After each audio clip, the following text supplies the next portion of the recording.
Good evening. Welcome to episode 195. As always, let's start with our gratitude attitude. So, if you would please gently close your eyes.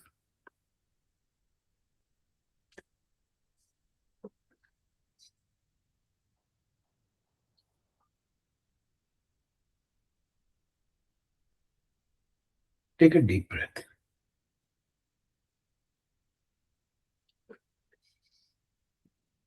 As you exhale, relax your body.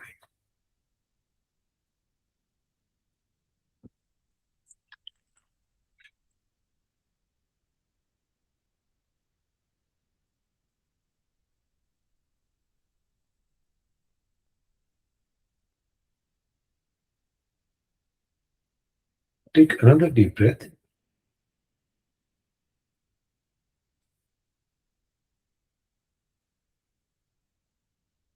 As exhale, let all your stress melt away.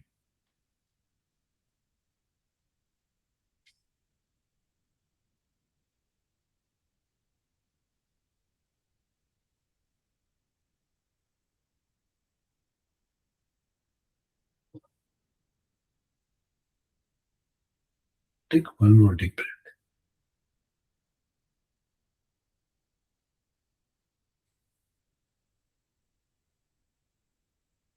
As you exhale, completely relax yourself.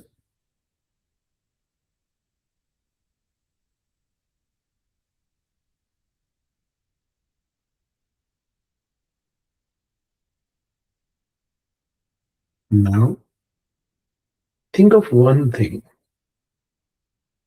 that you're thankful for that happened in the past week.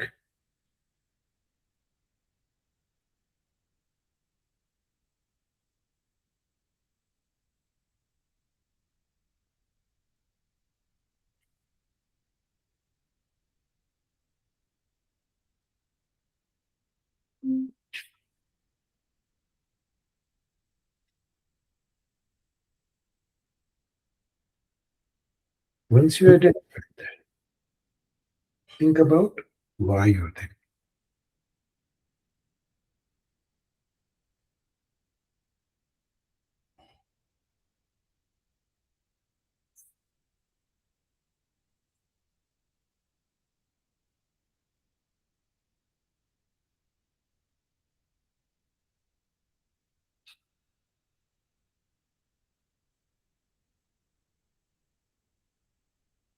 And now let's set it free. If you're by yourself, say it out loud what you're thankful for and why. I think I feel my energy more. I'm more stable I am right now. If you're with someone, tell it to each other.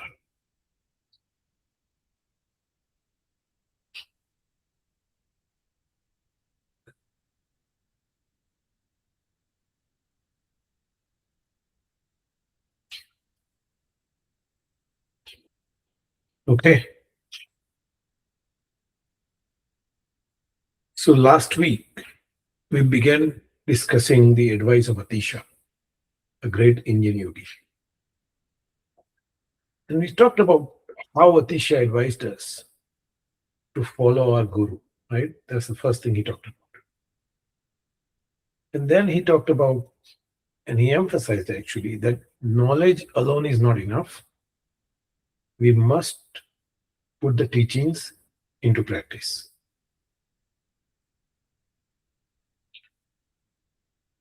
We also discussed being mindful of the company we keep. Sang evo rang, right? We talked about limiting our worldly activities because there is no end to them, and cultivating contentment. So let's continue that discussion. And by the way, those of you who were not here last time, Atisha gave this teaching when he left Tibet as the final teaching at the request of Tibetan people. So, in that final teaching, next he continues and advises us to avoid haughtiness, avoid arrogance, and avoid pride. Instead, he encourages us to remain peaceful and humble. So, in our fast paced world, we are often taught to take pride in our work, in our achievements. There's nothing inherently wrong with recognizing our own accomplishment. But Atisha cautions us that because pride can easily develop into arrogance, there's a very thin line between pride and arrogance.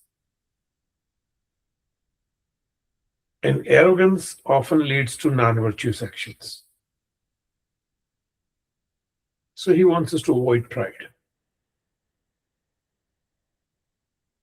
And then he further advises us that we have to be cautious, even with activities that are considered meritorious. Now, this is the point I often get pushback, right? People like that doesn't make sense, right? But if you look deeper, we see that these activities can sometimes result in awards, recognition, and praise. And if we become attached to these outcomes, that fosters pride and that leads to arrogance.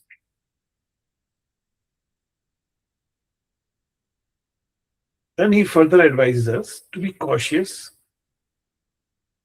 and avoid becoming attached to profit and respect. Because the moment we begin chasing profit, we often feel compelled to maximize it. Right? That's the point of profit, actually. And that can lead to compromises. And it also tends to accumulate wealth. And as we discussed last week, without contentment, the pursuit of wealth is becoming a rat race, right? You're pursuing something for the sake of pursuing something. And the same applies to respect. And this, a lot of people get the money part, right? I mean, I shouldn't say a lot, very few people unfortunately get the money part. But even fewer people get the respect part. Because when we seek respect of others, and then we become so concerned with maintaining it that our ego grows. It hinders our dharma practice.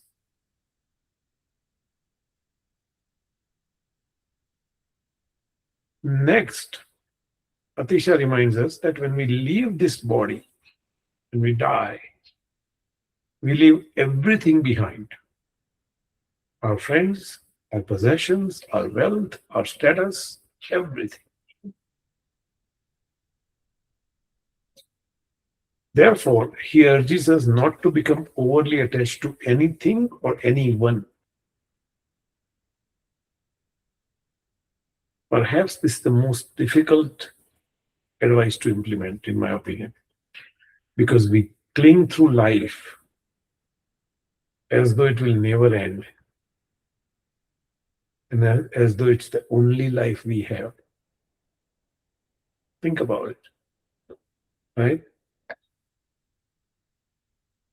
People are on their deathbed and they're worried about their kids and their family and their friends and their money and this and that on their deathbed.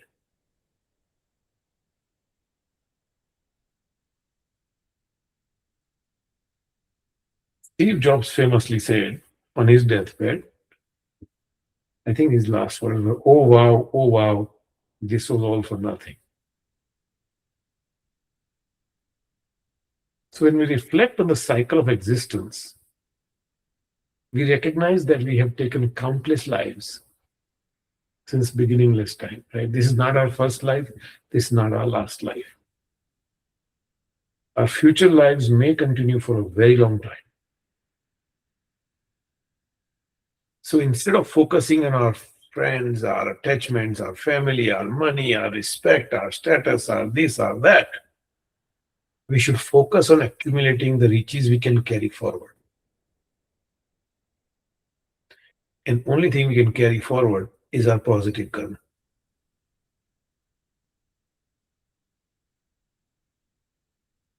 Next, Atisha encourages us to have compassion for those who are struggling and never to humiliate them.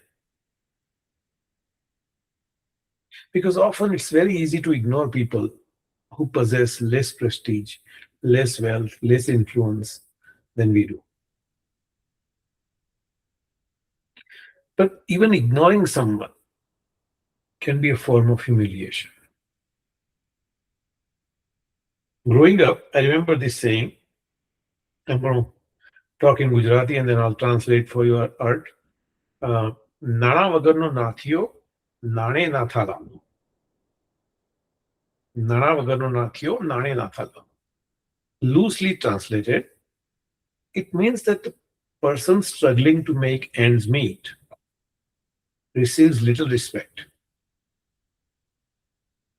Yet, if the same person suddenly wins the lottery, everyone immediately has time and attention for them.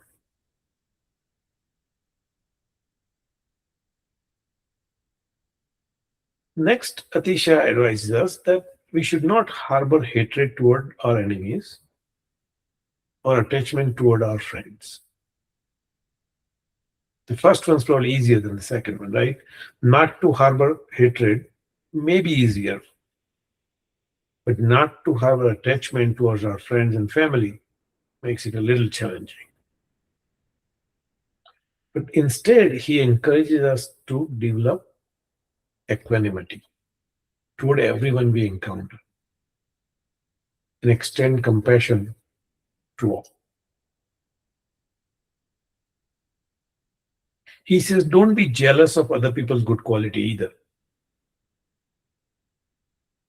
Rather than feeling envy, we should rejoice in their virtues. For example, if someone has a stronger meditation practice than we do, we should be happy for them and seek to learn from their example.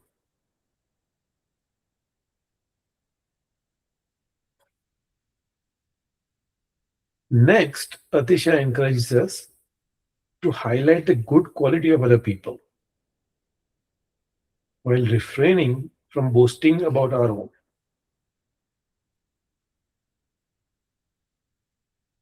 And in the same spirit, he advises us not to focus on the faults of others, but instead to examine our own shortcomings and work diligently to eliminate them.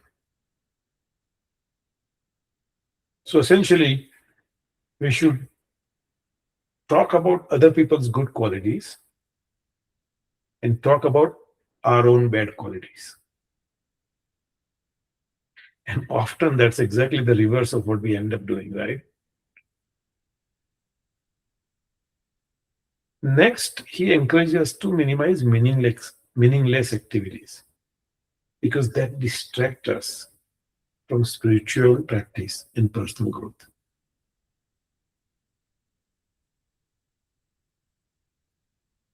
And then he turns to the subject of karma. Atisha teaches us that our suffering arises from causes we ourselves have created through our past karma. And therefore, we should not blame others for our own difficulties. And this art he specifically said for you.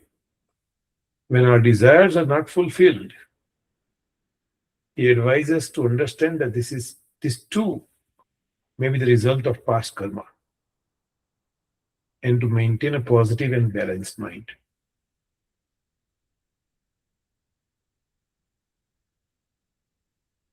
And since we cannot control or tame the mind of others, he says, don't even try.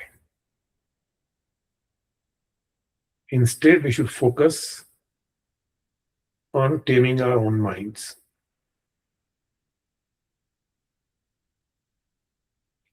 He reminds us that worldly enjoyments ultimately provide little lasting satisfaction. Right? Salty water he talked about. Rather than spending our resources pursuing temporary pleasures, we should sincerely practice generosity. Think about it. I mean, things we talk about every day shows up in the Atisha's teachings: generosity, giving, contentment, right? Gratitude.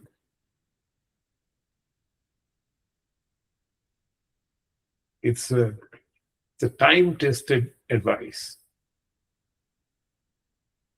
And because hatred exists everywhere, Atisha advised us to cultivate patience and remain free from anger.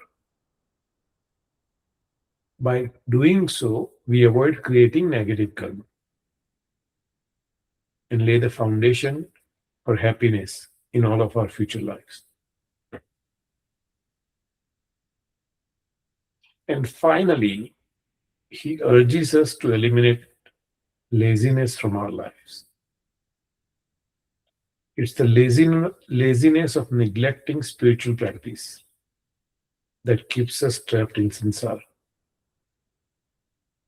If we want to attain liberation from cycle of birth, aging, death, rebirth, we must apply great effort in our practice.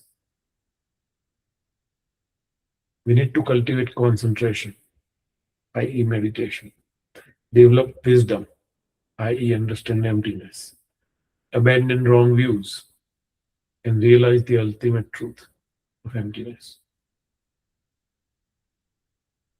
And Atisha concludes by once again urging us to listen carefully to our spiritual teacher, our guru, and to practice sincerely. He encourages us to take these teachings to heart and begin making the necessary changes without delay. So, hope all of that makes sense. We covered, like I said previously, Cliff Notes version of his entire last teaching, right? But hopefully, some of that you can implement immediately. What I want to do in today's meditation is what we did last time, actually. So, as always, we'll settle down at our hearts and then we'll focus on the clarity of our mind. We will try to visualize our very subtle mind, our soul, whose nature is clarity. It has no form, it has no color, it has no shape. It pervades through the universe. Its function is to perceive. So we'll have some kind of generic image in our mind to begin with.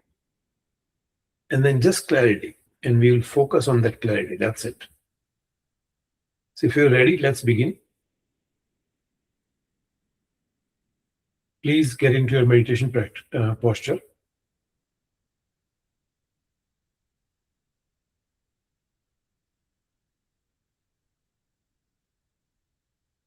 Your back straight.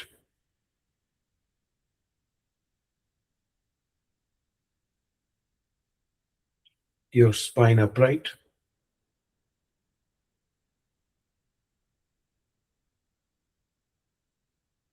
Shoulders leveled.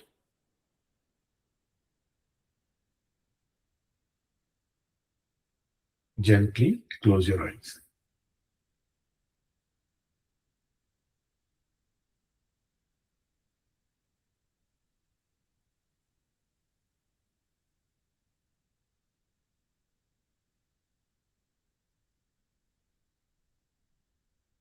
Keep your mouth just a little bit open, so any stress you may have in your jaws will dissipate.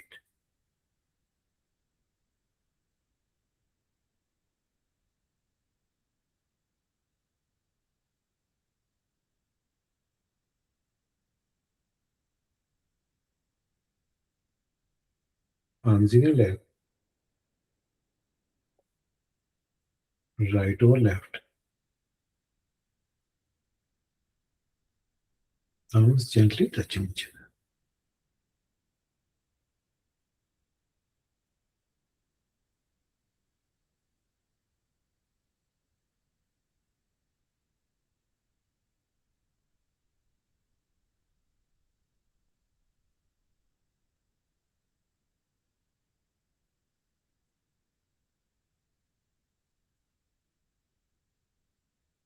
Take a deep breath.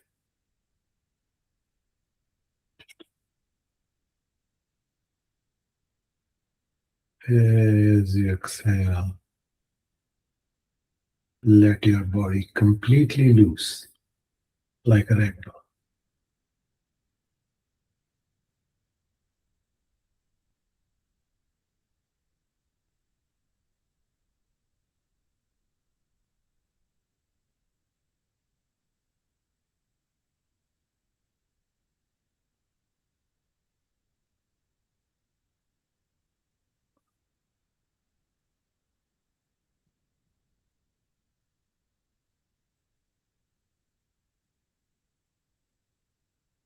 Bring your attention to the sensation of your breath at your nostrils.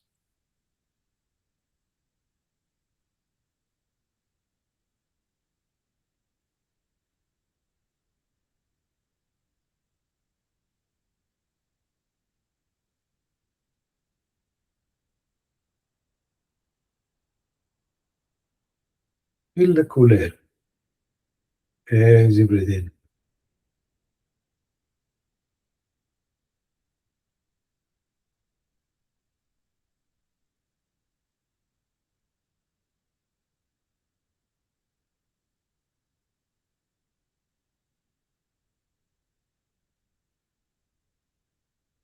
Feel slightly warmer air as you breathe out.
Keep your attention on your breath for a moment or two.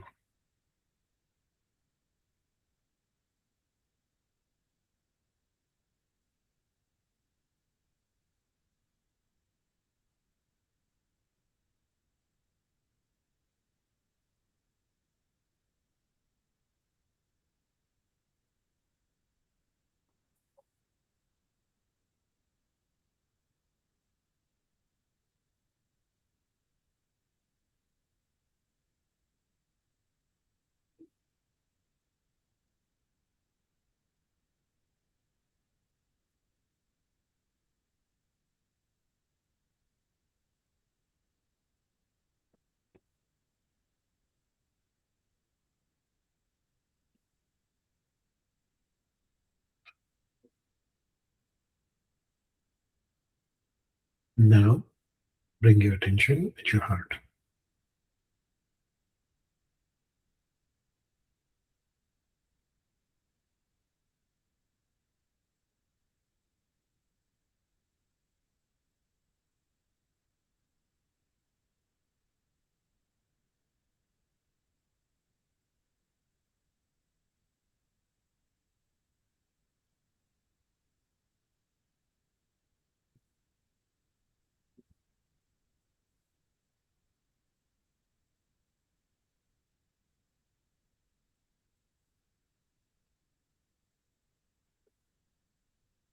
Imagine everything that happened before this moment melts into light and disappears.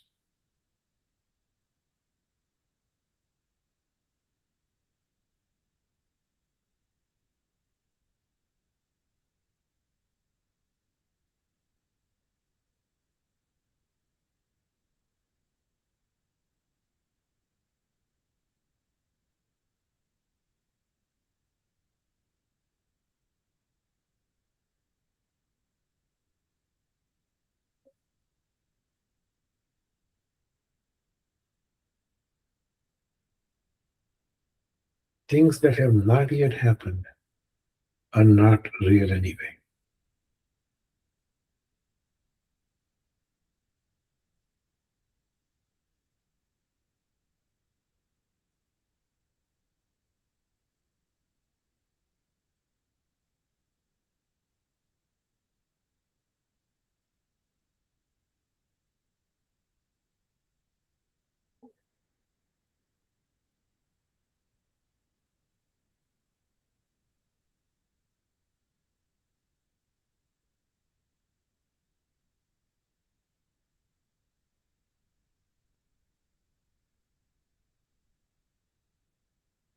So it's just this moment.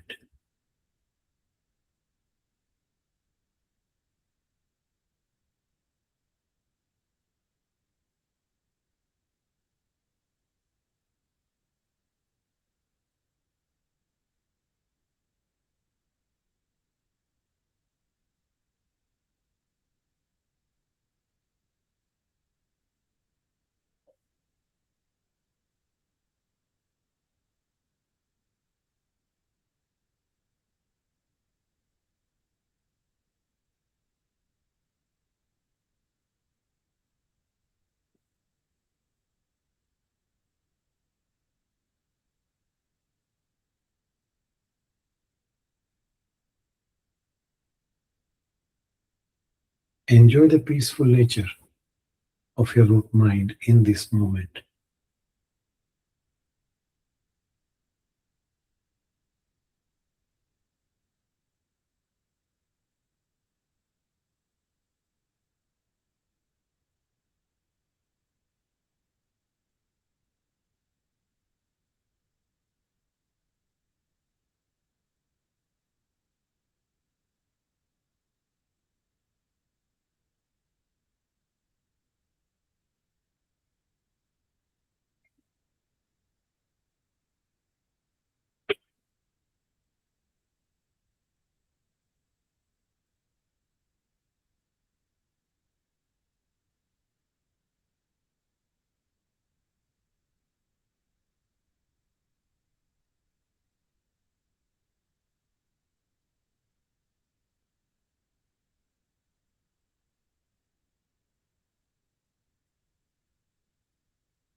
Let this peaceful moment bring the next peaceful moment.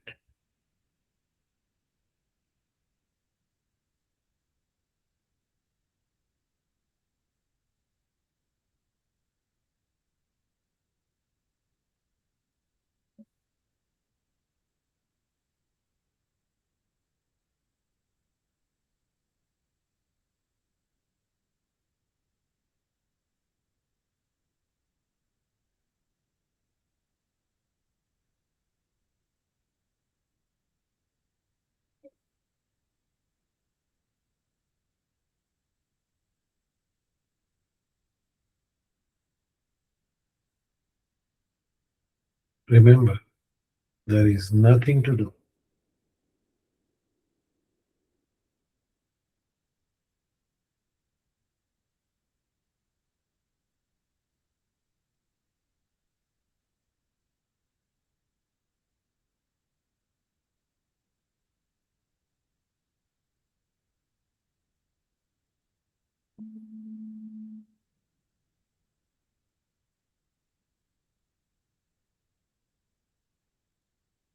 There is nowhere to go.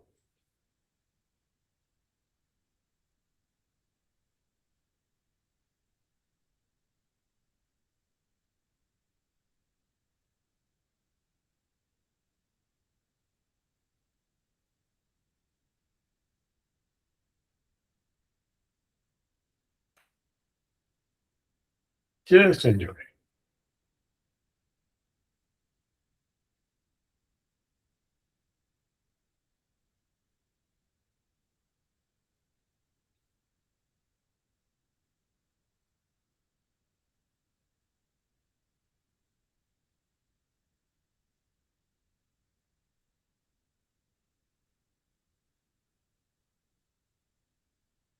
Now, bring your focus at your heart and visualize your very subtle mind.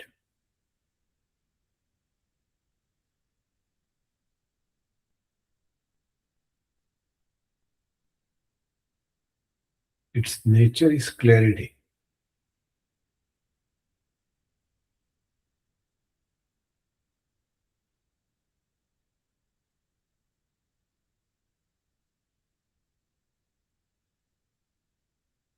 It has no form.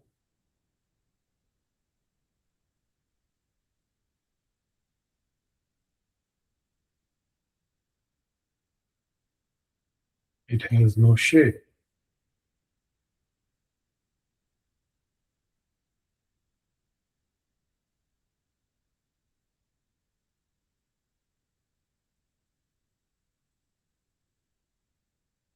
No color.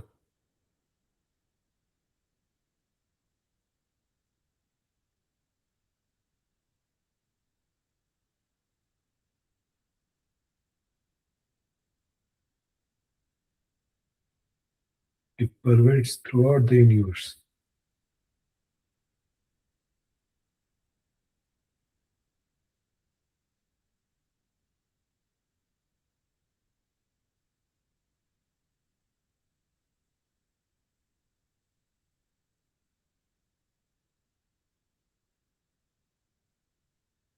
Its function is to perceive.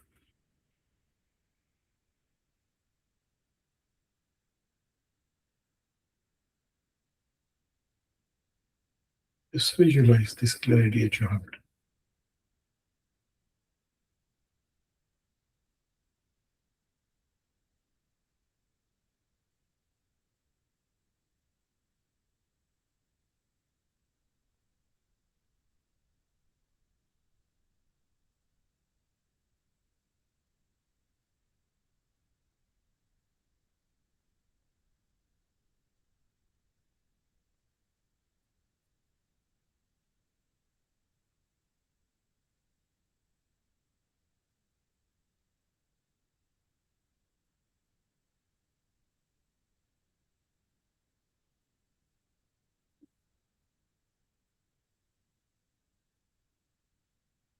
Keep your focus on the clarity of your mind.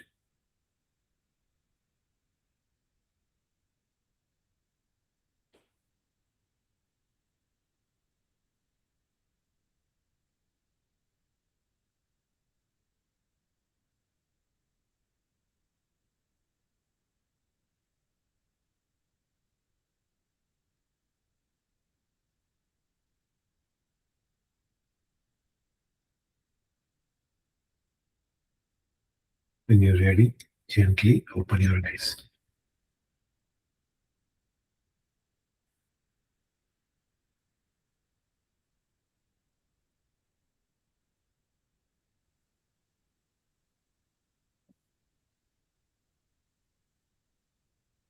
Any questions? Go ahead, Uncle.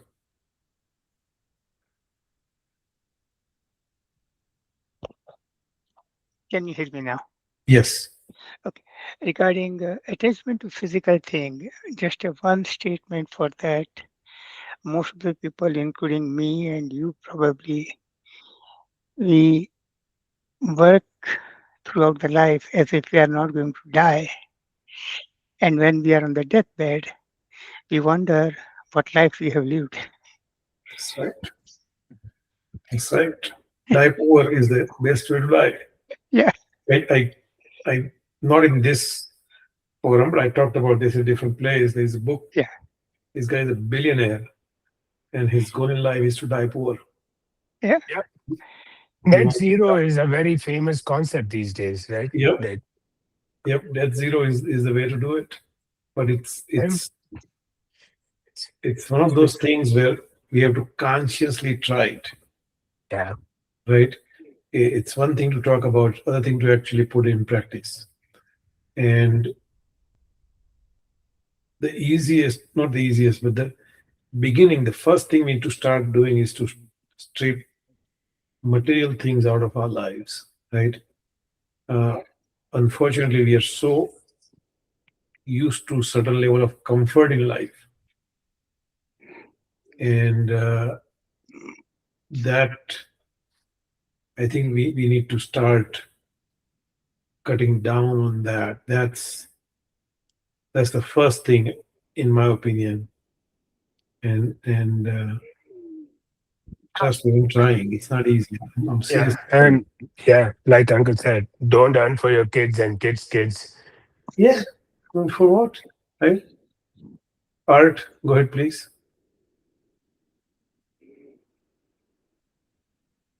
We cannot hear you, my friend. Can you hear me now? Yes, sir.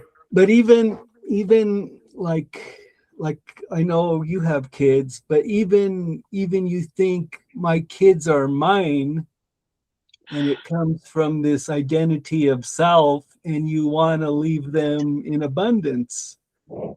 But when you die, money disappears, your family disappears, everything disappears. Exactly. Exactly. See, the whole thing is an illusion, right? The whole thing is in your mind, Maya. Yeah. right? Your kids, your world, not your kids. Your world is in your mind, right? The moment that mind ceases to exist, that world ceases to exist, right? Hmm. And Yeah. that's the thing we need to see. Once we get it, I think we'll start, making decisions. Say, okay, this doesn't make sense, right? You know, we live our life for our kids sometimes, right? Especially Hmm. for Indian parents, it's insane how many Indian parents I see, right? For their entire world is their kids, right? Uh, for those of us who are entrepreneurs, we used to joke about this that we work for our employees, right? And this is no different, right? Uh, it's we just have to somehow realize that what, uh, all of this is, like you said, Maya, right? Art put it nicely. All of this is Maya, and we gotta start doing something about it. And I think if you have this attachment, it it's a characteristic of bringing you back into samsara, because nothing we have is truly ours. We're just borrowing it, just like our house, like private property. This is a concept of man's mind. If you live on a mountain, the mountain cannot belong to you That's right. when You you're dead. said, funniest thing you said, uh, right after that 2008 financial crisis, I ended up buying some piece of land from a bank, which bank took over, whatever. And this one of this piece of land was, uh, not too much money I paid, but regardless, was a 36-acre mountain. And my kids are, we own the mountains. I'm like, yeah, and like you said, nobody can own the mountain, right? So that's the thing, right? If you look at the nature, right? Nature.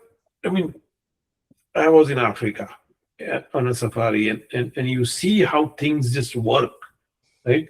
Nobody owns anything, right? I mean, they have their own territories, no doubt about that, right? But nature itself, right? And and again, these are the lower realms of life, right?